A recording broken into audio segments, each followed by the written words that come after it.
Ich entschuldige mich mal fürs Gröbste. Ja. Gut, ja. Schön. Sorry, ich bin gerade ein bisschen durcheinander.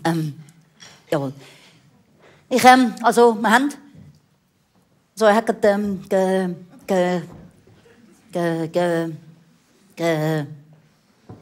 Grüezi miteinander. Wir haben am Hü. Du, aber vielleicht müssten wir uns jetzt einfach noch entschuldigen. Ja, ey, ich bin dran. Ich mache, was ich kann. Ach so, du hast dich schon entschuldigt? Nein, aber ich habe angefangen. Aber was hast du denn schon gesagt? Nicht viel. Also ich habe gesagt, ja gut, schön, bis wir haben am Hü. Von was? Ja gut, schön, bis wir haben am Hü. Ja gut, schön, bis wir haben am Hü. Genau. Ah. Und hast du denn schon gesagt, ey, ja, ich bin gerade nicht nervös? Nein.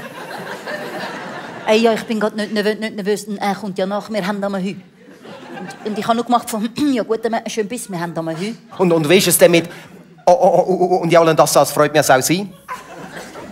Und ja, und das freut mich auch sein? Ja.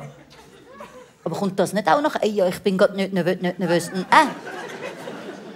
Weißt du, sonst machen wir von heute am Abend, also heute ist ein spezieller, also Nein, heute am Abend, also heute ist ein spezieller, also das kommt relativ spät. Ja, das kommt gerade nach und ja, und das freut mich auch sein. Ja, und das kommt wieder nach, ja, ich bin gerade nicht nervös.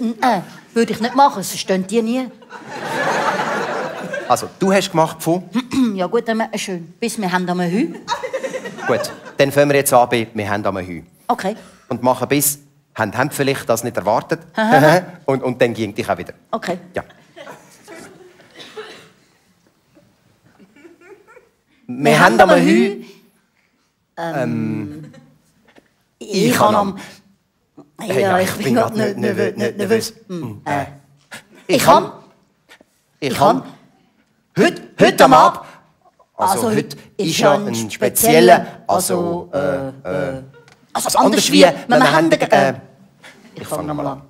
Normalerweise würde man ja... Aber wir haben dann, sie haben dann ein und jawohl, und das freut mich auch sie, haben vielleicht das nicht erwartet. Und dann ging ich auch wieder. Ja,